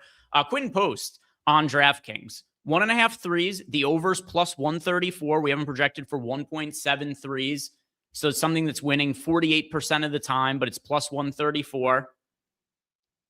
Yeah, I think that of all the top bets we have projected here, I think that's where you can get the best value out of your bonus bet, Aiden. Quinn Post, over 1.5 threes, plus 134. Let me check to make sure that's still available here. Post threes. Yep. Yeah, it's available either in the 2+ threes market or the over 1.5 threes, either of those. I think that looks pretty solid relative to our projections here. And then, of course, Porzingis remaining out for the Warriors tonight. Deepak says he won 35 grand in the last 2 days, 25K in the NBA and 10K today for golf. Best utility, 4,900, replace where, or should I just keep him in? So I still think he's the best guy in that price range. I presume he's going to be my most rostered player on the entire slate. I just don't want to have the 79% of him that I have right now. I'm going to probably lower that a little bit. But yeah, where's the best guy to be rostering at $4,900? Especially for something like this. You said 3 to 10 people in each of those pools. That's going to set up a little bit more as a cash game. Cloware for sure in that consideration. For sure. All right. I'm going to build out a DraftKings same game parlay now. Let's see what we have that is going to get us some bets that potentially correlate well and have higher EVs. I'm also going to just give this a refresh to make sure I've got the most up-to-date projections and everything in here, which I do now. We have a projections update at 7:10, and I'm going to go 80% origination, 20% market, just because we got that projection update, a minute ago. So let's see what we have here. We've got for some of our top bets. Let's first look at just some of the later games and see if there's anything here that we could mine out. Although Pelicans Kings, we've got right now. Oh, okay. What is going on here? All right, I'll hold this for a second. I'm going to hold news for a second. But anyway, so for the late game here, we still have Zion Williamson listed as questionable. So that could definitely throw off some of the projections for the Pelicans if he ends up getting ruled out. Some of the top projected bets here, an under assist on Herb Jones, under rebounds plus assists for Herb Jones, the under assist for Derek Queen. Wouldn't want to touch any of those with Zion being questionable. And it looks like those are some of the top bets in the game. So I'm going to pass on the New Orleans Kings game for now. There are a bunch of good-looking bets in the Lakers-Nuggets game. The injury report in this game, Cam Johnson's questionable for Denver. It's going to matter depending on the player. Like, we've got this under on rebounds that projects pretty well for Jokic. That's not going to be massively impacted if Cam Johnson gets ruled out. It's not like Jokic's rebound projection is going to go nuts in the absence of Cam Johnson. Then Maxi Kleber questionable on the Lakers side. That really doesn't matter either. So I think this is our game to target for the DraftKings same game parlay. And I'm going to start here with, a couple of Jokic props here that project really well. So the rebound one, that's just a massive line on him, 13.5 rebounds. And then Jokic's 3-point line. So a couple of interesting things with Jokic. Ever since Jokic came back from that knee injury, we've seen more 3-point attempts from him, and we've seen less assists. Jokic is averaging a little bit under 9.5 assists per game ever since he came back from the knee injury. So I don't know if he's still dealing with some soreness that's causing him to play more on the outside, if it's just a coincidence, if it's the makeup of the team. But we've seen just a little bit less passing from Nikola Jokic. So I think there's a pretty good correlation between the over on his threes prop as well as the under on his assist prop. So I am going to put those two together for the same game parlay on DraftKings. And then we find one other line that we like from the game. So Jokic over 1.5 threes. I'll plug that in. And then we've got Jokic under 13.5 rebounds. We've got Jokic projected for 12 rebounds today. So as far as here's a line like Christian Brown under 7.5 rebounds plus assists. That's one where we could see that go up a little bit in the absence of Cam Johnson. I also like the under here on Jamal Murray. Another really high line. Jamal Murray under 7.5 assists. So I'll plug that one in as well. And not that this like makes or breaks it, but if Cam Johnson was to be out out. That is one perimeter shooter. Denver loses, probably a little bit of a negative impact on Jamal Murray's assist rate. But all three bets here that we have project pretty well individually. As far as the boost on DraftKings, it's a 30% same game parlay boost. Has to have odds of at least $300. Plus 300, and then max wager of $5. And let me get the full $5. And I'll post this to Tails as well right now. But this is what I went with. It is Jamal Murray under 7.5 assists, Nikola Jokic over 1.5 threes, and Nikola Jokic under 13.5 rebounds. And now we'll go back and look at some of the projections and whatnot right now. And then we'll look at the live scores too. Are there any questions from you guys while I was building that out? Leaky Black off to a good start. I don't like saying his name too much. It feels racist, his name, Leaky Black. I don't like it. It makes me uncomfortable. It feels like it's some sort of slur or something. See if there's any questions in Discord. Nothing else for now. All right, getting this up on Tails. Yeah, I saw the thing on Scotty Barnes. I'm just looking for some more information first. I'm trying to verify it. I've been like multitasking trying to look for this. But yeah, it seems like it's not confirmed, but it seems like there's potential doubt about Scotty Barnes' status right now. It could just be a mistake that the Raptors made as well on their injury report. All right, there we go. Yeah, Rich says he's been updated to active. Perfect. So I'll just cue you guys in on what was happening here. I didn't want to say anything that I thought could be incorrect, but the Raptors had put out an injury report that had Scotty Barnes listed inactive, but there was no sign of an injury the entire day. So that was, if you guys heard me like 5 minutes ago, I was looking at something. I was like, I'll hold off on saying something. So I wanted to get more confirmation. But yeah, it looks like no reason to concern about Scotty Barnes. Should be good to go. Teams will do that sometimes. I mean, we just saw that weirdness with the 76ers yesterday, where they submitted a starting lineup with Andre Drummond at center, and then they posted a starting lineup on Twitter with a Dembona in it. Okay, and this is up on Tails now. So if you guys want to tail it, you can check it out there. All right, so we are good to go on Scotty Barnes then. Cool. No more concerns there. Let's go ahead and look at just our final updated projections that Rich pushed here for ownership and some of the optimal rates and see where we're sitting on all of these guys. So we still got Khalil Ware projected for the highest optimal rate on the slate, 46% ownership, 53% optimal rate. He's going to be my highest owned player, but I do, like I said, I want to run one late swap, just bring my exposure down to him probably a little bit because it's fairly high there. Yes, so Tex, there's an intern in Philadelphia who's sitting in a bar somewhere crying. Very possible. Very possible. Although I would think the intern's job is to update the social media, and then it's probably Glenn Rivers who submits the injury report and fucked it up. Reggie landed on Hero lock. Should I take out Horford and switch out Hero? I'm scared. I don't have an issue with Hero. I mean, also, they're in way different price ranges. Horford is $5,700. Hero's $7,400.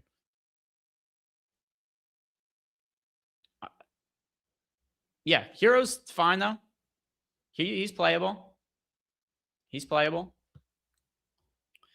All right. Let me do some late swaps here. See what kind of adjustments we could possibly make. You guys will see some of the optimal rates here. By the way, remember, we were all panicking about Quentin Grimes at the start of yesterday's game. He had 0 fantasy points at the end of the first quarter. He didn't break the slate or anything, but he finished with what, like 26 fantasy points? Grimes ended up being fine. We did that quick math on trying to figure out the live projection, what it should be on Quentin Grimes using the stochastic projection and taking out the start he had yesterday. I think we'd figured out that we were expecting him for about 27.5 fantasy points. It was right around where he finished. What is Leaky up to? What is Leaky up to now?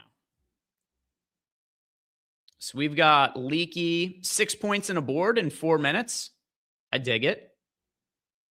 Trae Young, 2 points and 2 assists in his first 4 minutes. His first rotation out there with his new team. Grimes was not optimal. I think it depended on in some contests, he was still in the winning lineup. He wasn't optimal, but he was still in the winning lineup in some GPPs in certain contests. He was fine. But he wasn't in Lost Stories lineup, if I remember correctly. I think Lost Stories had Jabari Walker as a pivot, and he had, I remember, differentiator for him. He really benefited from Klingon getting ejected from the game because Lost Stories had a Time Lord. He had Robert Williams in that lineup last night. But yeah, Grimes was a play last night where it was like, if you had him, it was fine relative to his salary, but you didn't necessarily need him either. But he didn't hurt you if you had him. But yeah, Jason, very, very true. In the $15, he was not in the first place lineup.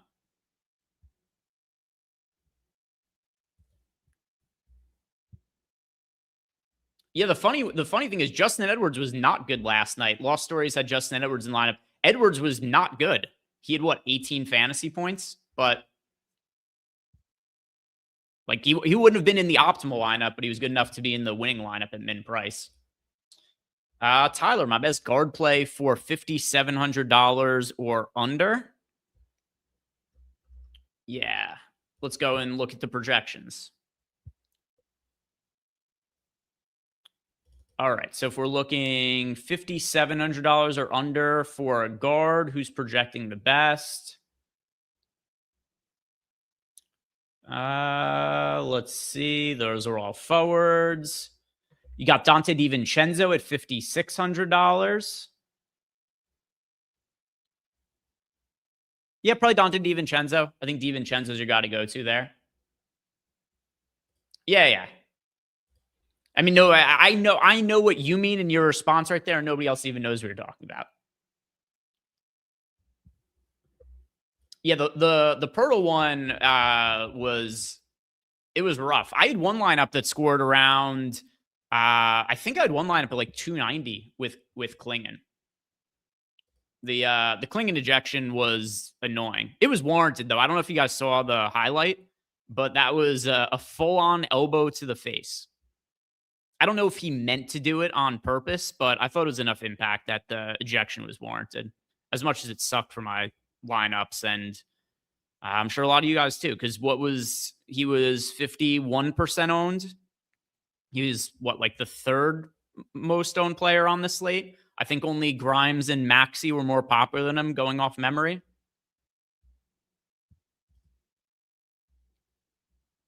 But I understood the ejection.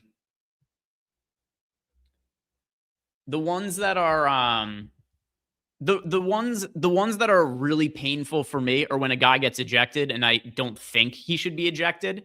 It's not to say I was thrilled that Clinton got ejected from the game, but somehow it makes me feel better if I watch the replay. I'm like, whatever. This was of his own doing.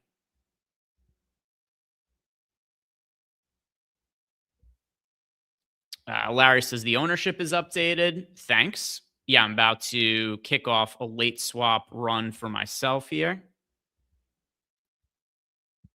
Try to do one close to the start of the 7:30 games just to get all of the recent scores into account.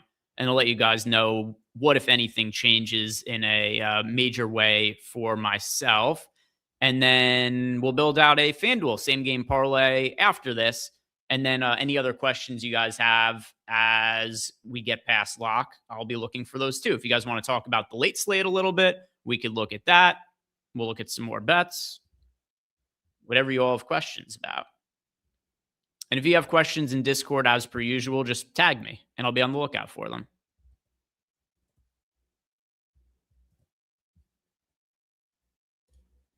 Is Ware out? No, Ware's not out. He's not starting, but he's not out. He's playing.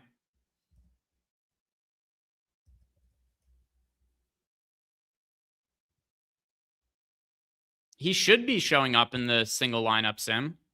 There's no reason he wouldn't be. I'll pull it up right now.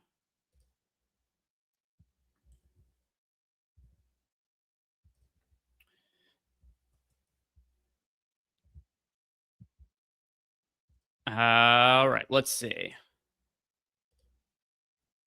Yeah, he's right here. Just search for where or click on the Heat. He's here. He's in the single lineup sim. He's there. You had a filter on. All good. All good. Javier, Davion Mitchell, and Andrew Wiggins thoughts. I don't remember either of them being prominent parts of my lineups. We've got Mitchell projected for 22 fantasy points at $4,400. We've got Wiggins projected for 29 fantasy points at $6K. Like, they both look very fairly priced. If they're in a lineup, it's not the end of the world, but not guys who I'd be prioritizing or anything like that. They both look very meh.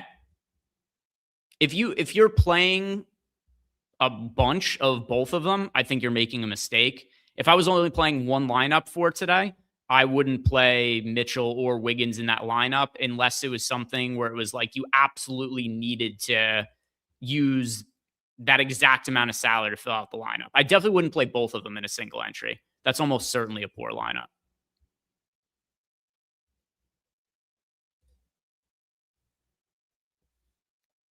All right, I am running my late swap, which I have to do because we're running short on time. And then I saw some people asking about the late slate. So I'll certainly look at the projections for the late slate as our next order of business after I get my late swaps done here. DK801 looks like he has a 2v2 question. Okay. So he is asking here about Randall and Fox or Melton and Barnes.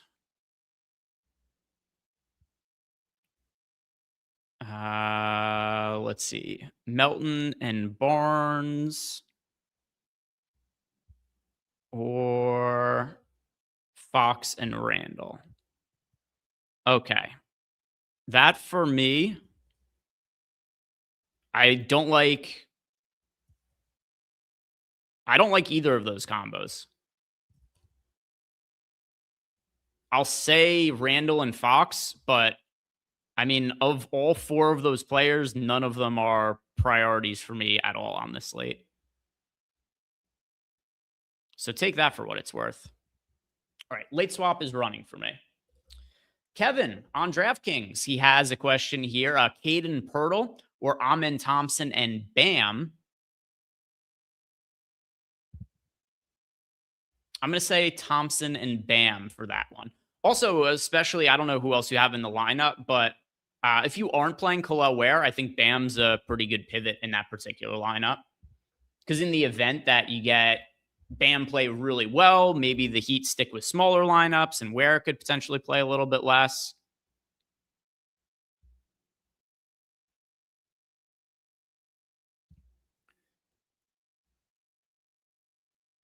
Let's see. My lineups, what changed? I actually got to more of Ware when I did my late swap here.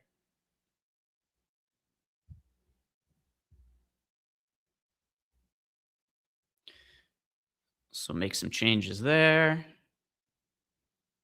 All right, what changed for me?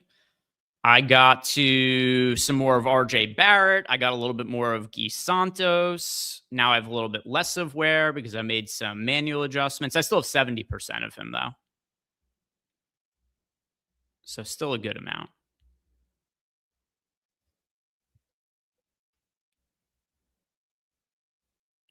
And were there any other super chats here? Top three point guards and shooting guards in DFS, like overall or just for this slate? Just for this slate?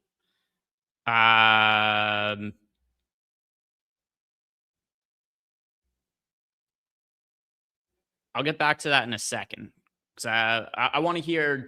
I want to hear what like in what context and for which slate? For the main slate that's already started, for the late slate, which slate? We got already in chat says, how do I feel about Davion Mitchell for single entry? I would not play Davion Mitchell in single entry. Would not play Davion Mitchell in single entry. Some news. All right. We've got Josh Giddey listed out. And Buzelis also out for today. So no Giddey and no Buzelis for the Chicago Bulls. So we've got both of them confirmed out now. So that will matter for anybody playing the later slate. So we'll build out a FanDuel SGP. Here's what we'll do. Orders of business. We'll build out a FanDuel same game parlay. And then by the time I'm done with that, we should have Bulls projections updated because that's going to be pretty important to that later slate now. So assuming that this, well, I guess it depends which slate it is that you guys want to look at. So that game is at 9 p.m. Eastern time.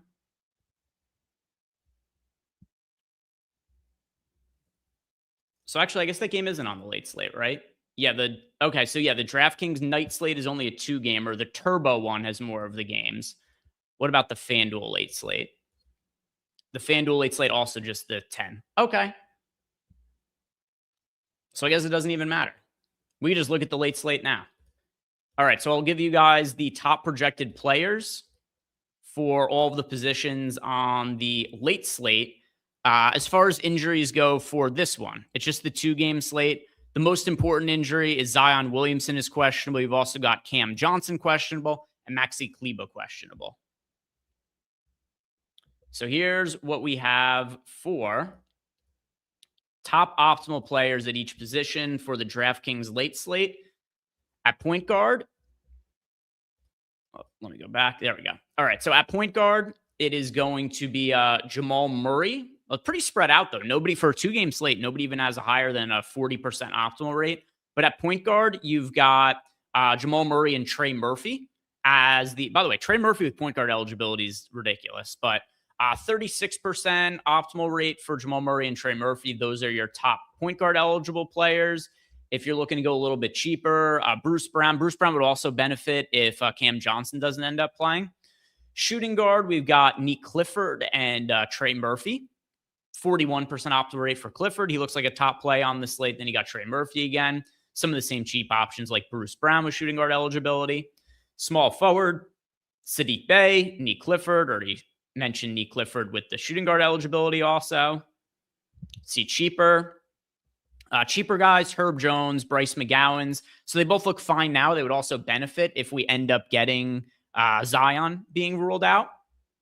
Power forward, Sadiq Bey again. Then you got Precious Achiuwa. I don't know what the hell the Kings are doing, but for the Kings, like, this season is done. There's no chance of the Kings going anywhere this year. But instead of giving some of younger guys bigger minutes who are going to be part of the future, they just play Precious Achiuwa like 32 to 35 minutes every game. So Precious Achiuwa, $5,800, projects pretty well, and his minutes are, for whatever reason, safer than any other veterans on the Kings team. Cheaper guys at power forward. It's funny. Here's Daquan Plowden. If you wanted to pivot off of Precious Achiuwa, but still prefer Achiuwa. Power forward's a pretty weak position. Then center, once again, Achiuwa. If you're spending up, no surprise, Jokic is going to be your guy. And then also Maxime Renaud at just over 30% optimal rate with center eligibility. Let's see, were there any other super chats here? Not at the moment. And nothing else in Discord. All right, so let's go out. We'll build a FanDuel same game parlay now. And I think for today, I have a 50% boost. I think it was another one of those days where they gave you the choice, either the 25% boost or the 150% boost. I took the 50% SGP boost, primarily so that I could use it on this show with you guys.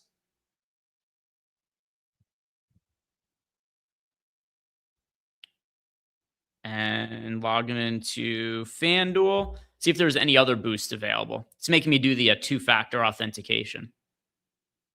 Cool, I'm in. All right, so boost I have for FanDuel, a 30% World Baseball Classic boost. I'll just pick something random to throw that on. Okay, yeah. Then I've got a golf boost and the NBA boost. All right, so NBA. All we need here is 3 legs, minimum odds plus 100, max wager $10. We get a 50% profit boost. Cool by me. Cool by me. All right, so we've already built one out for the Lakers Nuggets game. So we've already looked at that. What projects well for... Oh, well, I'm gonna avoid the Bulls Suns for now, just because we don't have some of the projections updated quite yet for that game. So Gideon Buzelis being out, not yet taken account into our projections. So as a result, there's gonna be some unders that look good here for the Bulls, but they don't really look good. It's just projections that will be updated when Rich gets to it in like a second or so here. Oh, also, I want to make sure I get to Javier's question, because I don't know exactly what the context was. Let me scroll up and see if he posted anything else. Let's see, Javier. All right, here's what I'm going to do, Javier. Here are the three players at point guard and shooting guard that I have most exposure to today. I think that probably satisfies your question. I only have 1 point guard in over 30% of my lineups today. It's Isaiah Collier. So point guard, pretty spread out as far as my exposure goes for today. Shooting guard also pretty spread out, although I have a little bit more concentration on some of these guys. But at shooting guard, I've got Keldon Johnson in 31% of lineups. I've got Stephon Castle in 22% of lineups, and Anthony Edwards in 18% of lineups. But yeah, this is a slate where it's pretty... Okay, yeah, Javier said this slate. Yeah, my point guard and shooting guard exposure is pretty spread out. What's the matter? Greg, I need a pick 6, motherfucker. Let's brainstorm. All right, motherfucker. We'll get to it. I like how you asked nice and politely, so I'll do it only for you. Just for you. And only because you asked nicely. But FanDuel parlay first. Looks like Trae Young understands the assignment. Actually played 7 minutes in his first rotation with the Wizards. Not much production, 2 points, 2 assists, and a rebound. Leaky Black up to 8 points and 2 boards. Joe Lacatz, yeah, with the caps on too. But now I secretly hope nothing projects well for pick 6 now. What then, motherfucker? All right. So we're going to avoid the Bulls game for now. Is there anything way different that projects well for this game, Lakers Denver on FanDuel compared to DraftKings? More of the same. There's a less favorable rebound prop on Nikola Jokic. It's 12.5 rebounds on FanDuel as opposed to 13.5 on DraftKings. All right. Let's look at New Orleans, Sacramento then. Cool. All right. So I love this. We have overs on rebound props that project well for the Pelicans, guys. These are some of my favorite situations to utilize the props tool for. Because now we have this scenario where if Zion plays, cool. Trey Murphy projects for 5.2 rebounds with a 4.5 rebound prop.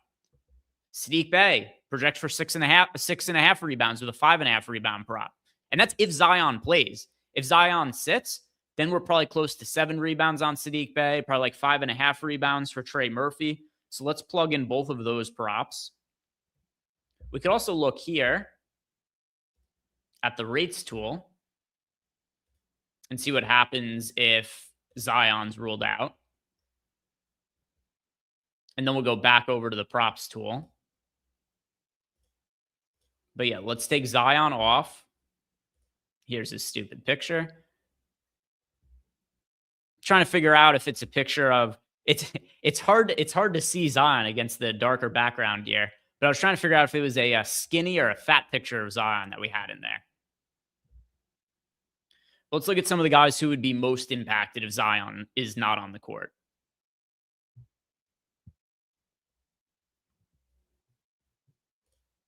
Ryan Stubbs, Suggs doing his best Grimes impression. Did you guys have a lot of Suggs? Like I've exposure to him in the teens, but I don't think it was anything excessive for me. How popular is he?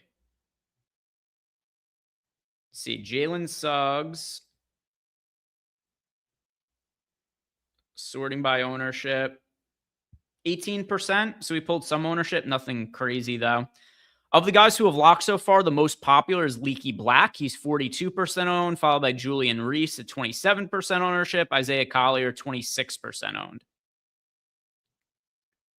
Will Riley off to a good start off the bench? Will Riley still ended up being popular. Almost 20% ownership to Will Riley.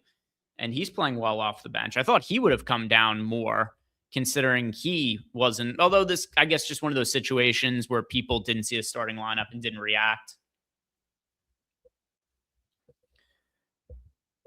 But let's look here. Okay, so what are some of the players who changed the most with Zion off the court? Jeremiah Fear's usage rate goes up from 24.6% to 26%. Herb Jones sees a little bit of a usage increase. What about rebounds? You know, before I was talking about some of these guys' rebounds going up, Trey Murphy's rebound rate's actually exactly the same with Zion off the court. A little bit higher of a rebound rate for Sadiq Bey. Yeah, kind of interesting. I guess there really aren't that many changes with Zion being off the court. Some more usage for a couple of guys, but yeah, the rebound's not really drastically changed. The one guy whose rebound rate goes down, which doesn't even matter, is Jose Alvarado because he's not on the team anymore. But okay, that's interesting to know. We go ahead and go back to the props pool and try to find some of the props that we want. Although the one thing, obviously, on-off data won't always take into account, just in terms of like per minute numbers, that guys can end up playing more minutes as well if Zion sits. But either way, these are props that project well. Let's go with Trey Murphy over rebounds, Sadiq Bey over rebounds. So we'll plug those two in. And then we need to find a third prop. I'll avoid Derek Queen unders because that is something that would talk about this on the DraftKings side, but that would be problematic in the event that Zion sits. That would become negative EV pretty quickly. We just need to find one more leg. So we've got Reynaud under 9.5 rebounds. This is like a 50-50 bet, but it's plus money. So that's one potential option. We'd go with Reynaud for under 9.5 rebounds. We've got Nick Clifford over 5.5 rebounds. Another one, we've got him projected for 5.6 rebounds, but plus money on the over. So if I'm going to take one of these props where it's like a 50-50 bet, I might as well take the one with the highest EV. So let's just take the Reynaud one. All rebound bets in this. So with the boost, it's plus 950. And we have these three props. Trey Murphy over 4.5 rebounds, Sadiq Bey over 5.5 rebounds, Maxime Reynaud for under 9.5 rebounds. And that came out to, like I said, plus 633, but plus 950 with the boost. So $10 to win $105. That's what we've got for that one. See if there's any other questions for us. If not, our kind friend wanted us to look at a DraftKings Pick 6. Checking the Discord. Nothing else in Discord. All right. So let's see what we can get for Pick 6. I do not have access to Pick 6 in New Jersey, so I've never been able to play it before. But let's see. DraftKings Pick 6. Might have to change my state here. Let's go to California. California's Pick 6. Okay. All right. Oh, and I'll unselect. I still have FanDuel selected, so I'll make sure I unselect that. All right. What projects well for Pick 6? All right. Let's refresh the projections. Oh, projections are updated now. All right. So there aren't that many good lines here for Pick 6. So how many... What's optimal play for Pick 6? If Eric's in chat, he might know this. Is it 3 legs? Is it 4 legs?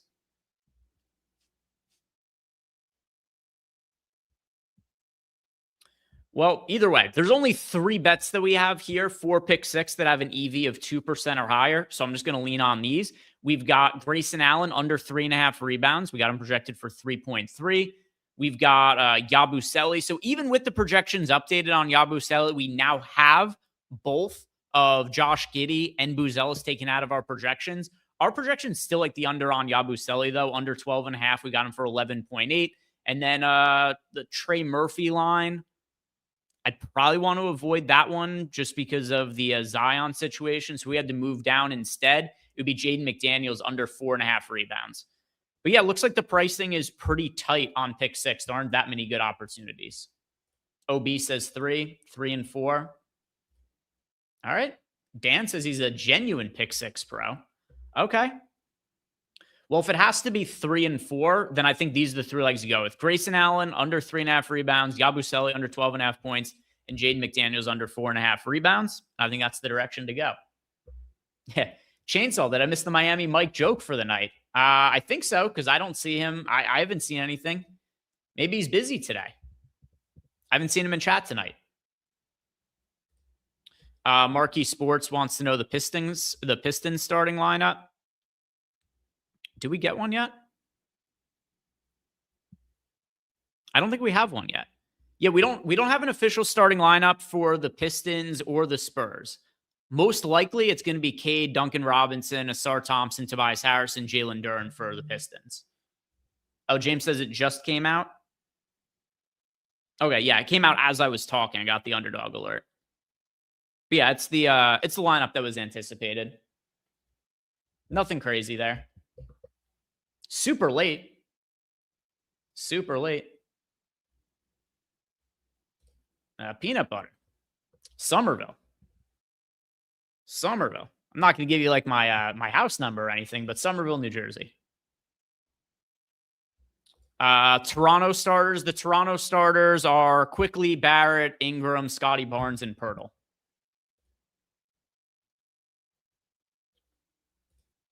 And yeah, I think we've got just about everything covered here.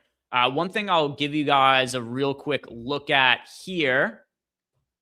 We'll look at the odds screen over on Odd Shopper, which also we've got that promo code NBA LBL. If you use it over at Odd Shopper, they get you 15% off in a free week as well. We recently added alt lines for NBA, which I found pretty fun to play with because now you can click on the alt lines and you could sort by edge.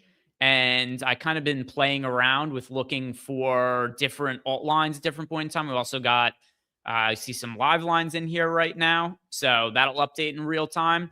But one thing that I have found that's pretty interesting is sometimes if you sort by the different alt lines, you'll find some books will hang some like really off market numbers. So I found that to be fun to play with, to just look at the different lines that different books are putting up. And then you'll see in real time the different lines getting updated as well for some of the games that are in action. So like right now, for example, I get plus 110 on the Washington Wizards at plus 3.5. And you can actually arb that as well because you'd also get minus 3.5 at minus 107. So it's good for finding little opportunities like that. Let's see if there's any arb opportunities for the later night games. And I'll just look for some of the pregame spots. Here's one for college basketball. If you guys are looking for, by the way, this is also really useful if you guys just want to find a way to make like really safe money betting on sports.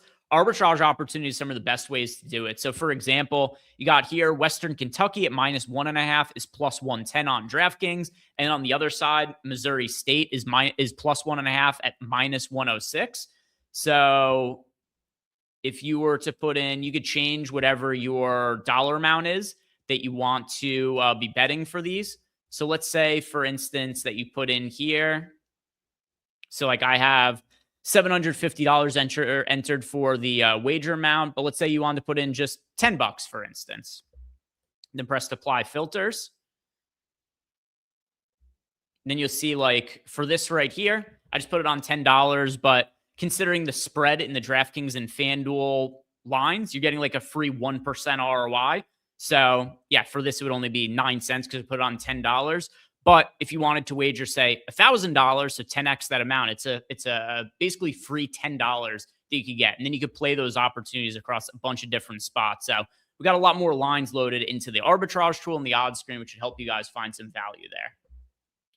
All right. See if there's any final questions. If not, guys, we're going to call it a night. Like the video, subscribe to the channel if you haven't already. And no other questions. There it is. Spurs lineup. It's official. Nothing shocking. Fox, Castle, Vassell, Champagny, Wembanyama confirmed. We got all the starting lineups now. Took them long enough to get those lineups on both sides of the game. But guys, thank you all very much for watching. Like I said before, you haven't done it. If you haven't done it yet, like the video, subscribe. If you want to sign up for any of the packages at Stochastic or Odd Shopper, we've got the promo code active, NBA LBL. We gave 15% off anything that you would like. Good luck tonight, guys.